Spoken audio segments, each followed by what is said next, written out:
Nós já chegamos hoje de lá, chegou muito enjoada e acabou que não deu para vir. E eu passei muito frio também, ficava muito frio. E banhei na água fria, fiquei molhada e a rinite atacou. Estou com a rinite alérgica aqui que está me incomodando. Nariz coçando, escorrendo, mas o compromisso tem que ser cumprido, que não é só com o pastor Isaías, mas é com Deus.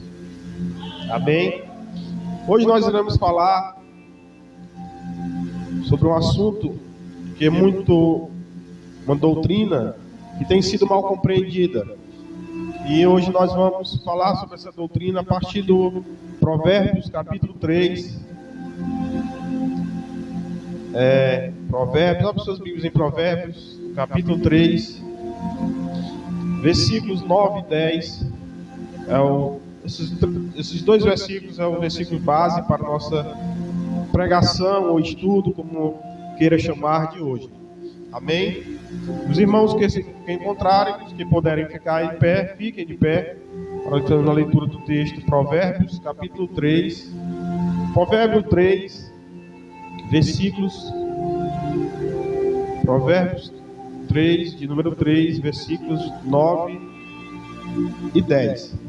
Que nos diz assim: honre o Senhor com todos os seus recursos e com os primeiros frutos, ou com as primícias dos seus frutos, de suas plantações. E os seus celeiros ficarão plenamente cheios, e os seus barris transbordarão de vinho. Somente até aqui, para a glória de Deus. Como já foi falado, essa doutrina nos dízimos tem sido mal compreendida, e tem sido distorcida e negligenciada. Muitas pessoas têm se levantado, muitos líderes, não só pessoas anônimas, mas muitos líderes têm se levantado contra essa doutrina. Teses de doutorado têm sido feitas contra a doutrina dos dízimos. Membros e líderes que se levantam contra essa doutrina, como já foi falado, mal compreendida. Essa doutrina ela tem sofrido tantos ataques dentro e fora da igreja. E quando alguém, como eu ou como outros, se levanta para defender esta doutrina, é atacado, muitas vezes chamado de herege. Mas essa doutrina, ela tem que ser pregada porque ela é bíblica. E ela tem que, à luz da Bíblia, ser compreendida. Porque Deus estabeleceu esta doutrina, não só para aquele sustento do Antigo Testamento, mas no Novo Testamento, mas também para abençoar o seu povo através do cumprimento dela. E eu quero tratar com vocês de forma objetiva e clara, à luz das Escrituras Sagradas, sobre a doutrina dos dízimos, à luz da Bíblia Sagrada. Há muitos motivos que levam muitas pessoas a se opor a essa doutrina, principalmente também nos nossos dias. Há muitos motivos que levam as pessoas, como os desvios contemporâneos que existem por parte de muitos líderes que têm desviado o que é colocado diante do altar para o Senhor, para o sustento da obra. E muitos têm enriquecido ilicitamente através dos dízimos e das ofertas que se colocam. E muitas pessoas têm caído no erro de se opor a essa doutrina por causa disso. Nós vemos que também há muita manipulação. Muitas pessoas que quando vão pregar, manipulam o texto sagrado para falar sobre a doutrina dos dízimos e das ofertas. E as pessoas que têm alguma compreensão das Escrituras Sagradas acabam vendo que essas pessoas estão manipulando o texto bíblico para falar sobre a doutrina dos dízimos e ofertas. Nós não precisamos manipular as Escrituras Sagradas, os textos bíblicos, para pregar sobre a doutrina do dízimo, para mostrar que essa doutrina é bíblica, porque essa doutrina está espalhada por toda a Bíblia. Basta nós explanarmos as palavras, os textos bíblicos com fidelidade, que nós temos como explicar, nós temos como explanar sobre esta doutrina maravilhosa dos dízimos e ofertas, ainda nos nossos dias. Lidar com dízimos e ofertas, principalmente em nossos dias, muitas pessoas têm tratado essa doutrina como barganha. Muitas pessoas têm falado, manipulado as escrituras sagradas como se eu desse meus dízimos ou ofertas e por causa disso Deus iria me abençoar, como se eu pudesse fazer uma troca com Deus.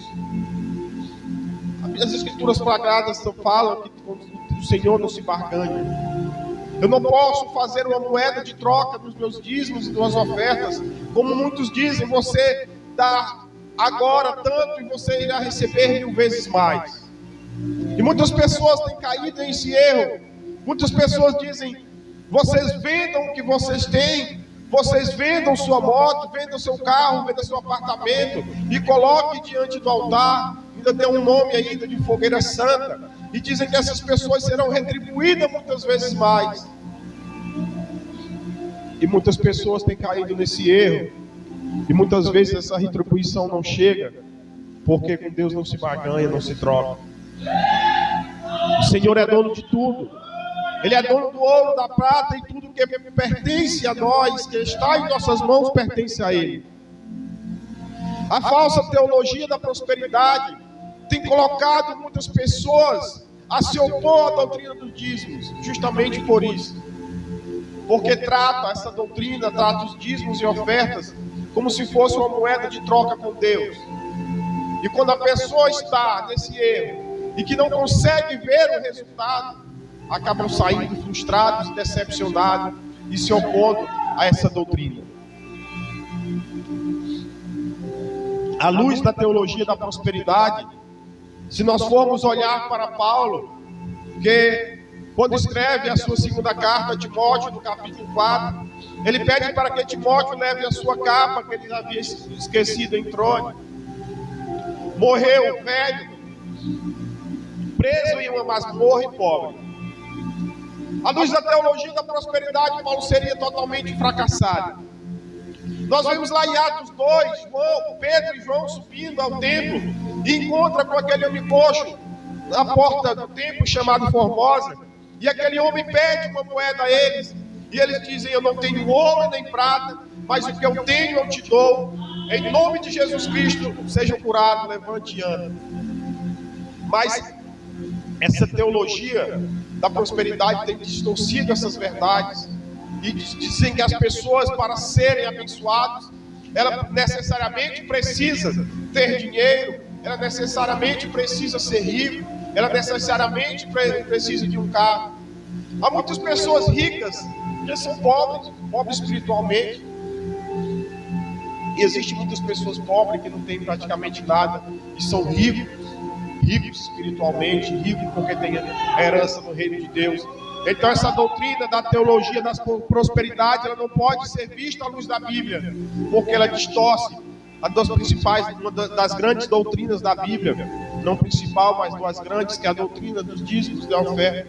É uma doutrina bíblica que deve ser pregada e deve ser mostrada à luz da Bíblia como deveria ser.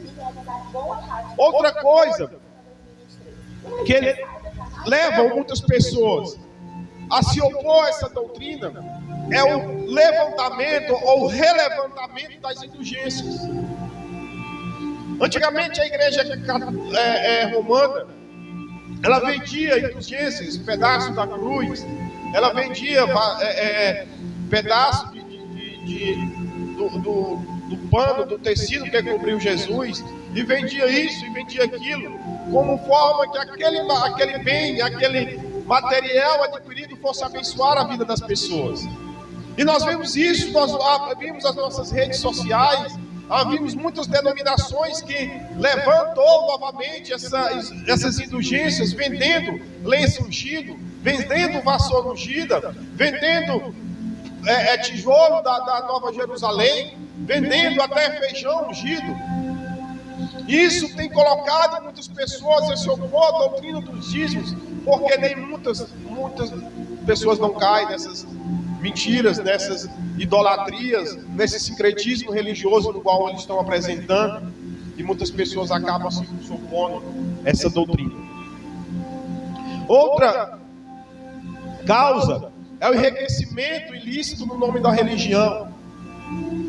Muitas pessoas têm juntado muitos bens, muitas pessoas têm enriquecido ilicitamente através do que se coloca no altar, através do que é oferecido como oferta ao Senhor aqui, através da nossa adoração, através dos nossos dízimos, das nossas ofertas.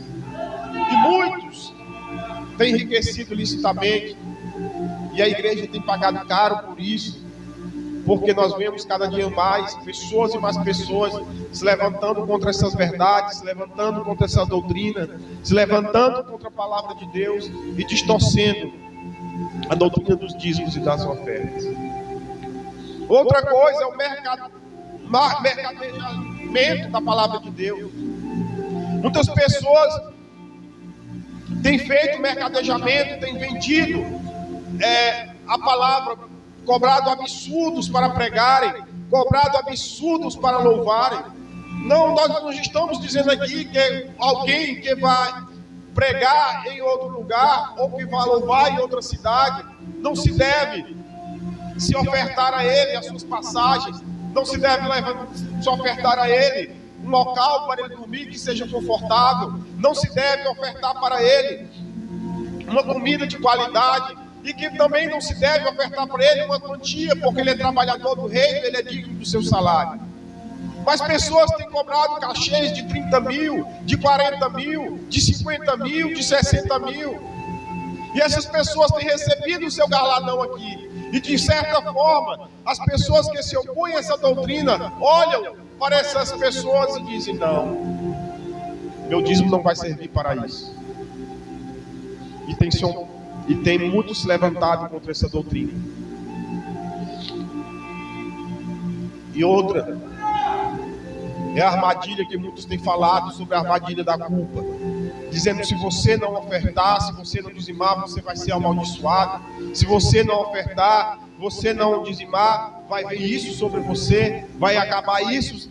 É um discurso financeiro que muitos têm adotado e tem afastado muitas pessoas também de ofertar, de dizimar e de se opor cada vez mais a essas doutrinas. E muitos têm dado desculpas infundadas. Muitas dessas pessoas que são contra a doutrina dos dízimos e das ofertas têm dado desculpas infundadas para não cumprir com essa ordenança no qual o Senhor deixou no Antigo e no Novo Testamento. E uma dessas desculpas são: eu não sou dizimista porque o dízimo é da lei cerimonial e essa lei já foi abolida na cruz. É verdade que a lei foi abolida na cruz, mas eles não observaram que o dízimo não é da lei cerimonial. Como nós vemos muitas pessoas pregando, pastor, na internet, muitas pessoas, a primeira desculpa que elas dão é dizendo que o dízimo é da lei e a lei já foi abolida. Mas nós vemos que Abraão, ele dizimou para Melquisedeque antes mesmo do sacerdócio levítico, antes mesmo da lei ser entregue a Moisés. Abraão, ele já dizimou para Melquisedeque. Nós podemos observar isso, que o pastor lê em Gênesis 14, no versículo 18 a 20. Gênesis 14, no versículo 18 a 20, porque nós vamos ver que antes mesmo do sacerdócio levítico ser estabelecido, Abraão já dizimou, Abraão já devolveu ou pagou o seu dízimo a Melquisedeque.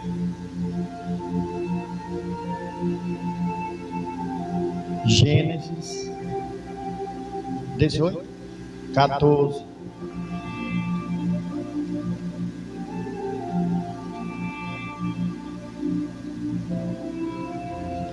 Ao 20. É isso? E Melquisedeque, rei de Salém, trouxe pão e vinho, e era este sacerdote do Deus Altíssimo. E abençoou, versículo 19, e abençoou e disse: bendito seja Abraão do Deus Altíssimo, o possuidor dos céus e da terra. Versículo de número 20. E bendito seja o Deus Altíssimo, que entregou os teus inimigos nas tuas mãos e deu-lhe o dízimo de tudo. Então, antes mesmo da lei ser estabelecida, antes mesmo do sacerdócio levítico ser levantado pelo Senhor, o dízimo já havia sido devolvido por Abraão ao sacerdote Melquisedeque. Então a lei, os dízimos, ele está desde Gênesis, ele está por toda a Bíblia. Se nós quisermos falar sobre os dízimos e as ofertas, ele está antes da lei. Os dízimos, ele está na lei, ele está nos livros históricos, ele está nos livros poéticos, ele está nos livros proféticos, ele está nos evangelhos e está nas cartas. Nós não podemos tirar ou levantar desculpas infundadas como essa, dizendo que o dízimo é somente da lei e a lei já passou. É verdade que a lei já passou, mas o dízimo não é da lei. Outra desculpa infundada que eles dizem é que os dízimos é da ordem levítica e essa ordem já passou.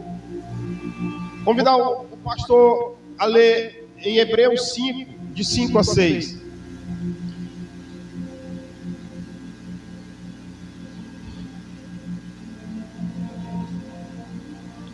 Versículos 5 e 6. Hebreus 5, 5 e 6. Assim também Cristo se não glorificou a si mesmo, para se fazer sumo sacerdote, mas aquele que lhe disse: Tu és filho, tu és meu filho, hoje te gerei. Versículo de número 6. Como também diz em outro lugar: Tu és sacerdote eternamente, segundo a ordem de Melquisedeque. Então as pessoas dizem que os dízimos pertencem à ordem levítica. Certo que os dízimos, quando surgiu o sacerdócio levítico, Deus levantou os dizimistas para que sustentasse aquela ordem que não receberam porção de terra. Mas o dízimo não fazem somente parte do sacerdócio levítico, porque nós que somos igreja hoje, nós ofertamos para outro sumo sacerdote, que é Jesus Cristo. E essa ordem nunca se passou, ela é eterna, porque Jesus é sacerdócio segundo a ordem de Melquisedeque. E Jesus está vivo. E a ordem sacerdótica de Jesus, o sacerdócio de Jesus, ela não irá passar. E Jesus, como cabeça da igreja e como sumo sacerdote superior, nós ofertamos para ele. É certo que Jesus, ele não precisa do nosso dinheiro, mas a igreja de Jesus aqui na terra precisa. A igreja de Jesus aqui na terra, ela precisa. E não precisa nem eu falar para que servem os nossos dízimos, as nossas ofertas nos nossos dias. Outras pessoas dizem que em Mateus 23, 23, Jesus está criticando a prática dos dízimos. Em Mateus 23, 23.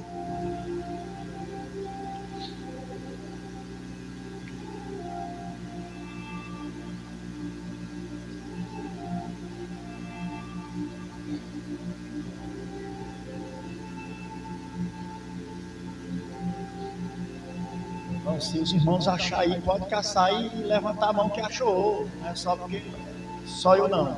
Mateus 26, 23, 23. Diz assim: Ai de vós, escribas e fariseus, hipócritas, pois que dizimais da hortelã, do odre e do cominho, e desprezais o mais importante da lei, o juízo, a misericórdia e a fé. Deveis, porém, fazer estas coisas e não omitir aquelas. Então, muitas pessoas dizem que Jesus, nessa passagem, está criticando a prática dos dízimos. Mas Jesus, nessa passagem, ele referenda, ele ratifica a prática dos dízimos. Ele diz: vocês, escribas e fariseus, que dão os seus dízimos do coentro, da lã e do cominho, mas aí vocês não lembram, não praticam a justiça, o amor, a misericórdia, que também são da lei. Ele está dizendo: faça isso sem esquecer das outras. Então ele está dizendo: pratique seus dízimos, dê os seus dízimos, mas não esqueça de praticar as boas obras. Porque aqueles homens, eles usavam os dízimos como se fosse um salvo-conduto. Eles diziam: se eu dizimo, eu posso fazer isso. Se eu dizimo, eu posso fazer aquilo. Se eu dizimo, eu posso pecar, porque eu estou simplesmente devolvendo os meus dízimos e minhas ofertas. E Cristo bate em cima deles, dizendo: não deixe de dar seus dízimos e suas ofertas, porque vocês façam isso, mas sem esquecer de praticar as suas obras. Cristo, ele ratifica. Cristo, ele diz, ele ratifica, ele fala que eles deveriam praticar os seus dízimos, mas também deveriam fazer a sua obra. Outras pessoas dizem que eu não sou dizimista porque era para o sustento dos sacerdócios, e esses não existem mais. É verdade, como já foi falado aqui, o sacerdócio levítico já se passou, e esse não existe mais. Mas hoje nós temos ministros do Evangelho, aqueles que pregam o Evangelho do nosso Senhor Jesus Cristo. Hoje nós não temos a classe mais sacerdotal, mas Paulo, na primeira carta aos Coríntios, no capítulo 3, no capítulo 9, no versículo 13 e 14. Primeira carta de Paulo aos Coríntios, no capítulo 9, versículos 13 e 14, Paulo diz que da mesma maneira que era usado para o sustento dos sacerdócios levíticos, de igual modo nós devemos fazer agora na nova aliança.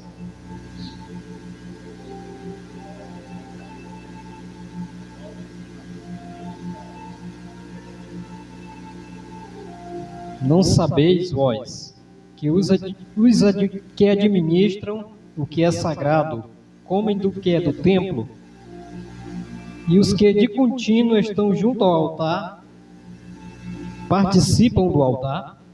Assim ordenou também o Senhor aos que anunciam o Evangelho, que vivam do Evangelho. Então Paulo, nesse versículo, ele quebra todas as teses de doutorado, quebra todas as passagens bíblicas que os que se opõem à doutrina dos dízimos e ofertas, dizendo que é do Novo Testamento. Porque Paulo disse que vocês não sabem que aqueles que trabalhavam no templo, eles comiam daquilo que era oferecido no templo, dos sacrifícios, dos dízimos que eram oferecidos no templo.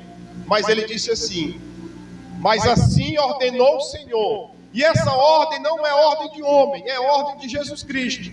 Paulo escreve aos Coríntios: mas da mesma forma ordenou o Senhor que aqueles que pregam o Evangelho, que vivam do Evangelho.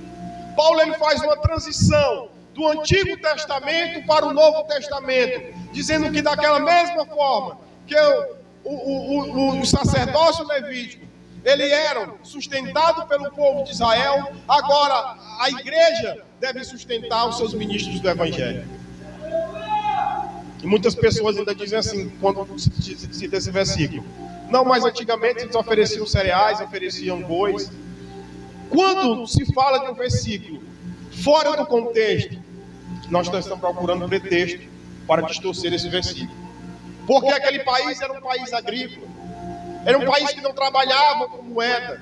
Era muito difícil nos nossos dias de hoje se trocar, fazer troca de alguma coisa. Hoje nós trabalhamos com dinheiro.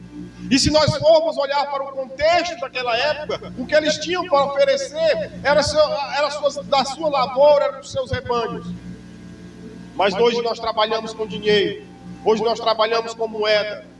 Ninguém vai numa feira receber o seu salário, ir lá numa feira e trazer uma cesta, ou trazer um pedaço de carne, ou trazer uma coisa para oferecer no altar.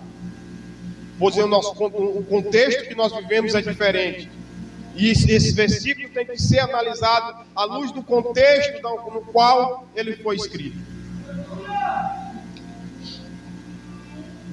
Paulo, quando escreve a igreja de Corinto, também na sua segunda carta aos Coríntios, no capítulo 11, no versículo 8 e 9, Paulo ele trata com essa igreja, porque ele diz que enquanto ele era pastor da igreja de Corinto, a igreja de Corinto não sustentou Paulo como pastor, mas a igreja de Filipe que sustentava Paulo.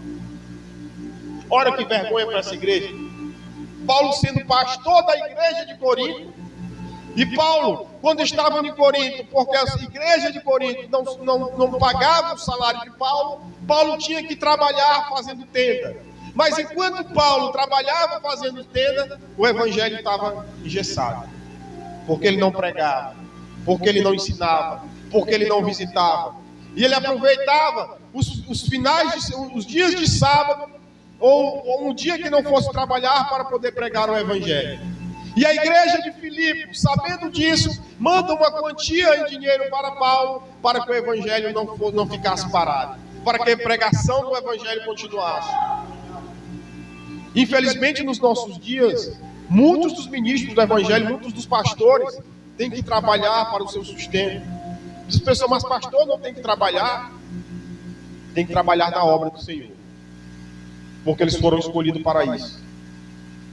O pastor precisa orar. O pastor que ora 1 hora por dia, eu não sei nem o que é da igreja dele. O pastor precisa estudar. O pastor precisa comprar livros. Porque o pasto, as ovelhas do pasto no qual ele cuida, elas precisam ser alimentadas. E a ovelha gosta de pasto bom. E se o pastor não estudar, ela vai comer pasto ruim. O pastor precisa alimentar a sua família. O pastor, se vestir uma camisa ruim ou um sapato ruim, o pessoal diz que aquele homem é pastor e anda daquele jeito. Mas não sabe pela dificuldade no qual tem enfrentado, porque muitos têm se levantado contra essa doutrina. E o evangelho tem sido engessado. O evangelho tem sido parado por causa disso. O inimigo, ele é sagaz. Ele tem os seus meios. E um dos meios dele, muitas vezes, dar uma freada no evangelho é isso. Você encontrou a passada? 2 Coríntios, capítulo 11, versículos 8 e 9.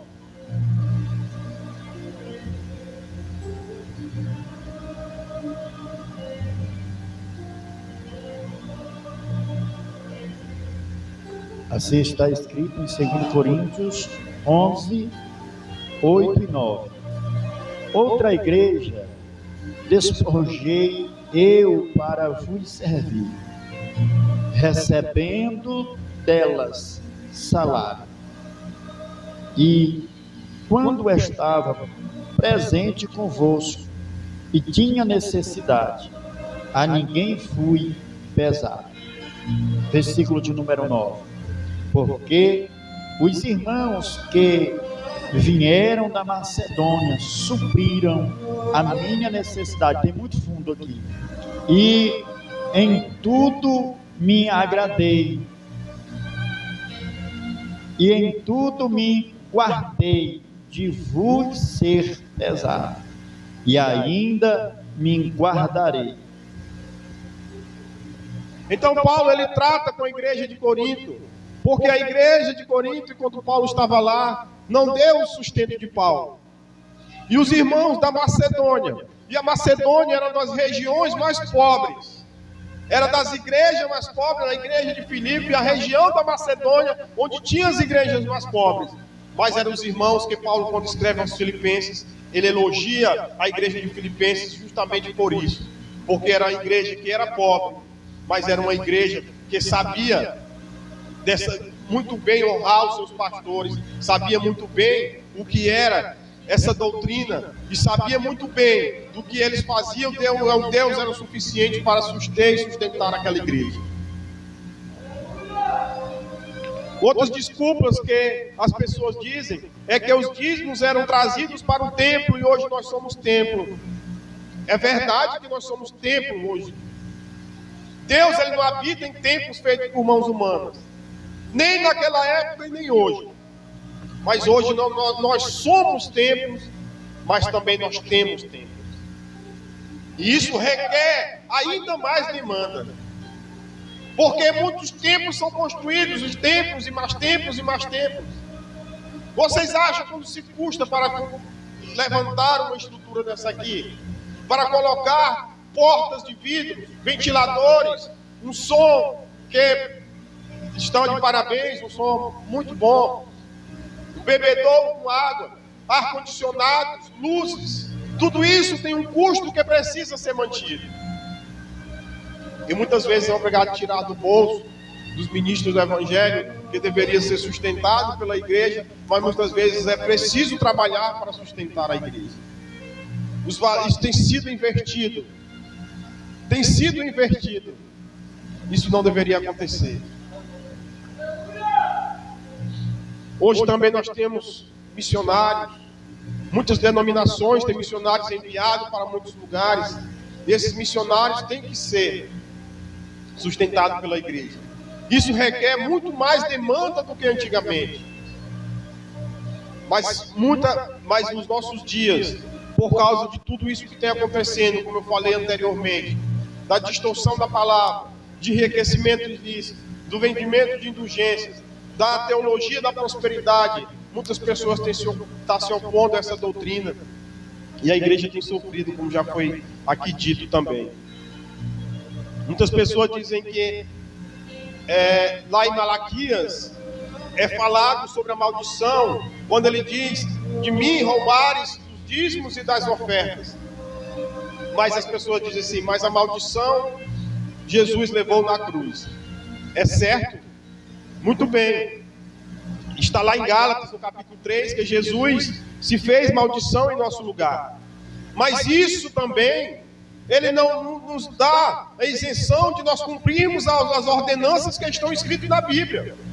E uma das ordenanças que está escrita na Bíblia, como Paulo usou lá em 1 Coríntios, que ele diz: assim ordenou o Senhor, ordenou a Jesus Cristo, que nós façamos da mesma forma que o ministro, aquele que prega o Evangelho, que viva do Evangelho. Então, porque Jesus Cristo levou a nossa maldição na cruz, ele não nos isenta de cada pessoa sofrer as consequências correspondentes pela sua desobediência. Porque o Jesus Cristo levou a minha maldição na cruz, eu não vou cair em pecado. Porque Jesus Cristo também levou a maldição na cruz, que eu vou deixar de cumprir as ordenanças que tem na Bíblia. Porque assim eu vou sofrer a punição correspondente ao meu erro. As pessoas têm que entender. O dízimo também, muitas pessoas dizem que o dízimo é do período teocrático e eu pago meu imposto de renda. Jesus Cristo, ele fala lá em Mateus 22, 21, que os fariseus, os escribas, querendo pegar Jesus no contrapé, pergunta se era lícito pagar os impostos a César. E muitas pessoas hoje, nos nossos dias, por ser pagar, por descontar, não pagar porque é descontado o imposto de renda, diz que não deve devolver o dízimo, porque naquela época era no período teocrático. Primeiro erro, porque o dízimo não era no período teocrático. Antes de levantar os reis, já se devolvia os dízimos. Antes do povo de Israel entrar na terra prometida, já era estabelecido o dízimo. E antes mesmo do povo de Israel, do sacerdócio levítico, nós já vemos que Abraão devolveu o dízimo. E Jesus fala para aquele povo. Ele pega uma moeda e mostra para ele, e pergunta: quem está na face dessa moeda? Ele diz: César. E o que ele diz? Dê a César o que é de César, e a Deus o que é de Deus. Então diz: devolva, dê os seus impostos para o Estado, mas não deixe de devolver os seus dízimos. Muitas pessoas têm usado de forma errada esta passagem.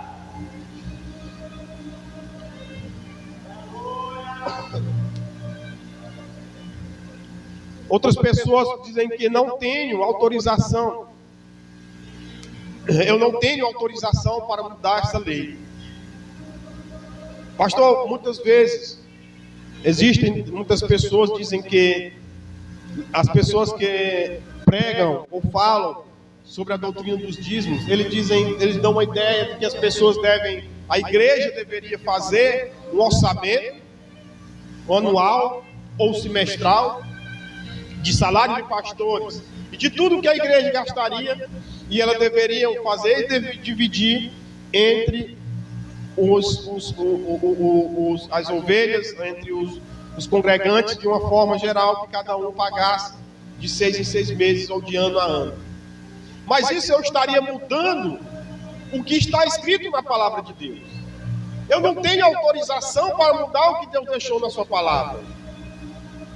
Dízimos, quem estudou ou que ainda estuda sabe muito bem que é uma questão matemática. Dízimos quer dizer 10%.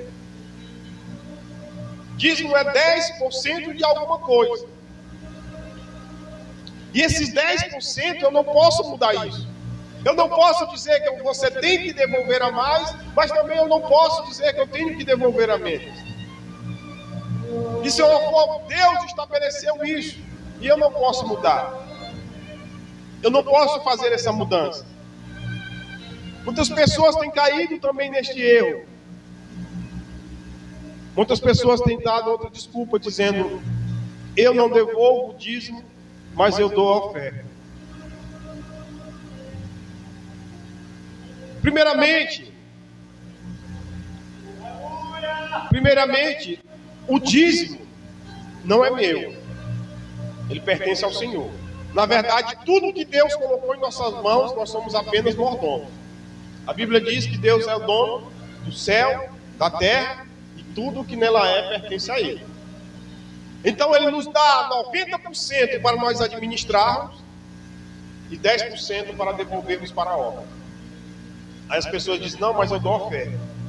É como se eu comprasse um som desse lá no irmão da dela e parcelasse ele 10 vezes e dizer assim: não, eu não vou pagar essa parcela desse som do Erivaldo desse mês não, porque eu não senti no meu coração pagar não. O dinheiro dessa parcela, desse som, no qual o pastor, eu não sei se ele comprou, estou dando um exemplo, não pertence mais a ele, mas sim a Erivaldo. E esses 10% no qual o Senhor estabeleceu não pertencem a mim, pertence ao Senhor. Minhas ofertas estão totalmente desligadas do meu dízimo. Quando o Senhor fala lá em Malaquias, eles estão roubando dos dízimos e das ofertas. Muitas vezes, uma vez eu li um livro, eu vi a história de um livro, de um homem que ele dizia que ele colocou um vaso de vidro em um local onde ele passava frequentemente dentro da sua casa, na sala, e ali ele olhava para aquela monte de terra que ele havia colocado ali, e ele disse que ali era para se lembrar de onde ele veio. E ele disse que quando olhava para ali, ele sempre lembrava que ele veio do pó, e do pó ele ia voltar. E ele dizia que do pó ele veio sem nada, e do pó ele vai voltar sem nada. Então ele diz que nós somos apenas mordomos daquilo que Deus nos deu. E se o Deus que me deu é generoso, de igual modo eu tenho que ser generoso igual aquele no qual eu tomo de conta das coisas dele. Isso é uma questão de ser escravo do próprio dinheiro. Jesus, ele falou, ele tratou o dinheiro como um Deus. Não que ele fosse Deus dele, mas ele disse que chamou o dinheiro de Mamon. E Mamon era um falso Deus. Ele não chamou o dinheiro de Senhor, ele não tratou o dinheiro como outra coisa, mas ele tratou o dinheiro como falso Deus. E muitos têm endeusado esse dinheiro e têm se tornado o seu Senhor. O dinheiro, ele é um bom servo. É notório que o dinheiro serve para muitas coisas, nos tira de muitas coisas, muitas vezes nos bota também. Mas quando o dinheiro ele se torna o nosso Senhor, ele é um Senhor muito cruel. E ele requer tempo integral para ele. E muita gente tem se escravizado atrás disso. Eu queria ler em Provérbios, no capítulo 11, versículos 24 a 26. E queria que a igreja também abrisse. Provérbios 11, dos versículos 24 a 26. O tempo já está se findando. Na minha versão, que é a NVI, a Bíblia vai dizer assim: a quem dê generosamente e vê aumentar as suas riquezas. Outros retêm o que deveriam dar e caem em pobreza. O generoso prosperará. Quem dá alívio aos outros, alívio receberá. A matemática de Deus é diferente da nossa. Porque se eu tenho 100% e tiro 10%, eu vou ficar com 90%. Isso está diminuindo o que eu tenho. Mas na matemática de Deus isso é diferente. Porque quanto mais eu sou generoso, não só nos meus dízimos, nas minhas ofertas, mas também com o meu próximo, e com aquilo que eu possa ajudar, como o Tiago falou, aquele que sabe fazer o bem e não faz, ele comete pecado. Deus, ele faz maravilhas na vida daqueles que seguem essa doutrina. Eu digo isso, pastor, porque eu sou exemplo disso. Eu sou exemplo disso, eu tenho testemunhos grandes a contar, porque Deus ministrou a ser generoso,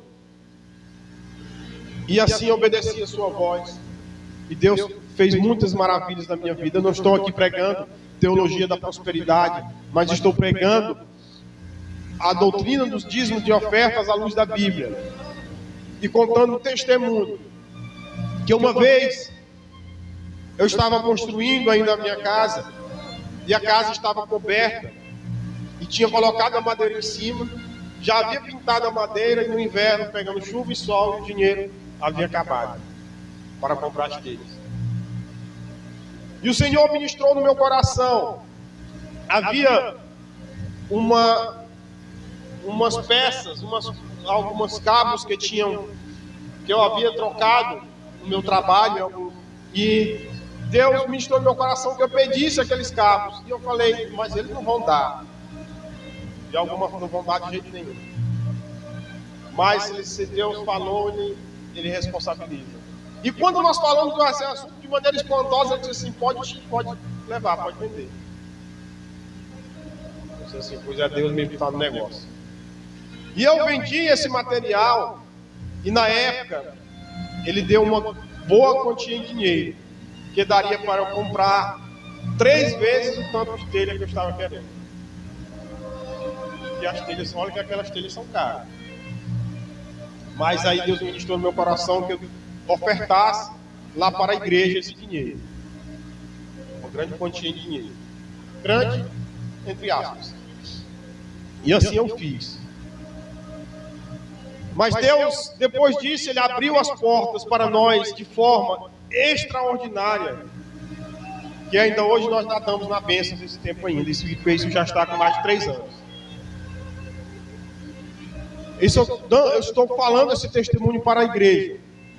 O que foi falado para vocês à luz da Bíblia, isso não é para tirar algo de vocês, não é para subtrair nada de vocês, porque nós não pregamos aqui teologia da prosperidade, mas Deus, Ele estabeleceu os meios para abençoar o seu povo. Ele estabeleceu os meios para abençoar a sua igreja. E um dos meios que Ele estabeleceu, que através do momento que eu sustento a obra do Senhor, que eu oferto na obra do Senhor, que eu oferto na vida do meu irmão, Deus vai multiplicando de forma que nós não sabemos como aparece, de forma que não sabemos de onde veio, mas Deus provê em nossas vidas. Essa doutrina não é para tirar nada de vocês, mas para abençoar as suas vidas. Porque a Bíblia diz que é melhor dar do que receber. E quando eu tenho para dar, para ofertar e para abençoar o meu irmão, é porque com certeza eu tenho abundância. Amém? Que os irmãos